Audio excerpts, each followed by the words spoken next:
Olá pessoal, tudo bem? Mais uma vez estamos aqui para conversar sobre história. Meu nome é Marco Antônio, sou professor de História da Secretaria de Educação do Estado do Rio de Janeiro.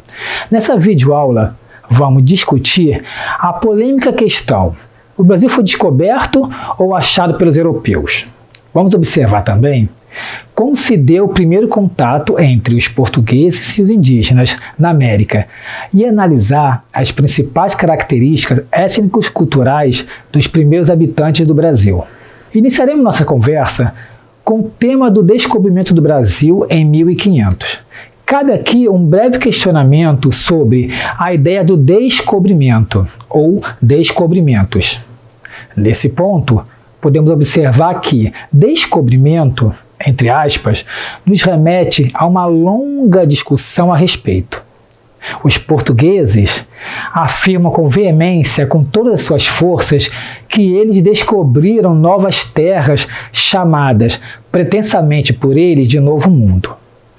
Um território com vasto litoral e com grandes possibilidades futuras de exploração dessas terras recém-descobertas, que se chamaria posteriormente de Brasil. O registro histórico mais confiável que temos sobre a questão é a carta de Pero Vaz de Caminha, escrivão que acompanhou a frota do navegador português Pedro Álvares Cabral nas viagens marítimas para o rei de Portugal, Dom Manuel, relatando que não havia grande surpresa com o achamento da nova terra. O que ainda intriga e gera dúvida dos historiadores sobre o fato de o Brasil ter sido encontrado ou não pelos portugueses. Dessa forma, podemos dizer que o Brasil foi antes achado do que descoberto. Ou seja, os portugueses já presumiam que já existiam terras que foram batizadas primeiramente de Ilha de Vera Cruz, mas perceberam que as terras não eram ilhas, e assim rebatizando-as de Terra de Santa Cruz, em homenagem à Igreja Católica, que incentivou os empreendimentos marítimos. Mas esse nome não vingou, sendo definido mais tarde, em 1530, de Brasil, por causa da exploração da madeira avermelhada, chamada de pau-brasil, o primeiro principal produto explorado na América, pelos trabalhadores chamados brasileiros. Assim, não se pode afirmar que houve descobrimento do Brasil, porque supõe que não existiam as terras brasileiras. Pesquisas apontam que a comitiva de Cabral não foi a primeira a chegar ao território que daria origem ao Brasil. Outros navegadores europeus, como Duarte Pacheco Pereira, homem de confiança do rei Portugal Dom Manuel, já haviam desembarcado nas proximidades do Maranhão e do Pará, alcançando a ilha de Marajó em 1498, mantendo essa expedição em segredo de Estado.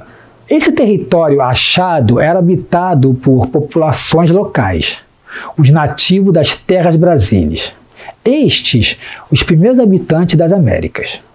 Mas, temendo possíveis invasões de outros navegadores europeus em fase das grandes navegações, o descobrimento foi oficializado com a viagem de Cabral para definir a chegada dos portugueses à América, para a posterior implantação das bases da colonização portuguesa, através da fixação do desejo de conquista e de comercializar os recursos naturais e minerais, as riquezas do Brasil. Aí é uma outra história. A chegada dos portugueses ao Brasil foi uma das consequências diretas geradas pelo processo de expansão marítima e comercial europeia, e marca o início das disputas por terras além-mar a serem colonizadas. A data de 22 de abril de 1500 é marcada como início de um longo processo de conhecimento, exploração, conquista e ocupação do território brasileiro pelos portugueses. Nunca é demais lembrar que, até então, essas terras eram habitadas por uma população nativa diversificada, que foi indiscriminadamente chamada de índio ou indígena, e que essas populações foram dizimadas ao longo do processo de conquista e de posterior colonização. Mas o que nos interessa saber é quem eram esses primeiros habitantes do Brasil antes da chegada dos portugueses. Não eram os índios, porque esse termo foi um erro falado por Cristóvão Colombo que, ao chegar à América Central, acreditando ter chegado às Índias, chamando a população local de índios. Esse conceito não levava em consideração a diversidade cultural e étnica desses povos, que eram principalmente os tupis-guaranis, os caetés e potiguaras, como se pertencesse ao mesmo grupo homogêneo, sem distinção étnico-cultural, segundo a visão eurocêntrica. O primeiro contato entre portugueses e indígenas configura no encontro entre dois povos de culturas diversificadas num clima de espanto e estranheza entre as partes. Se de início esse contato foi amistoso, sabendo que essa cordialidade se perdeu ao longo do processo de colonização, onde a cobiça por riquezas e interesses comerciais imperava por parte dos portugueses, que exercia e expandia seu domínio sobre os povos ameríndios e sobre o território dos indígenas. Nesse primeiro momento, podemos mudar o nome da relação entre os povos europeus e os nativos americanos de confronto, para definir o contato entre esses dois mundos. Nesse sentido, podemos entender a ideia de encontro como a compreensão tanto do ponto de vista do colonizador quanto dos colonizados, dos vencedores e dos vencidos da história. Quando Cabral chegou ao Brasil, em 1500, encontrou uma população de nativos com hábitos e costumes diferentes, com linguagens próprias, como os nativos de língua tupis, que, segundo o registro, subdividiam-se em diferentes grupos: os tupinambás, os tupiniquins, tamoios, caetés, potiguaras, tabajaras, que ocupavam toda a faixa do litoral brasileiro, identificado pelos portugueses. Havia também os tapuias, povos tupis, que habitavam em menor quantidade o litoral e a maioria deles no interior do continente.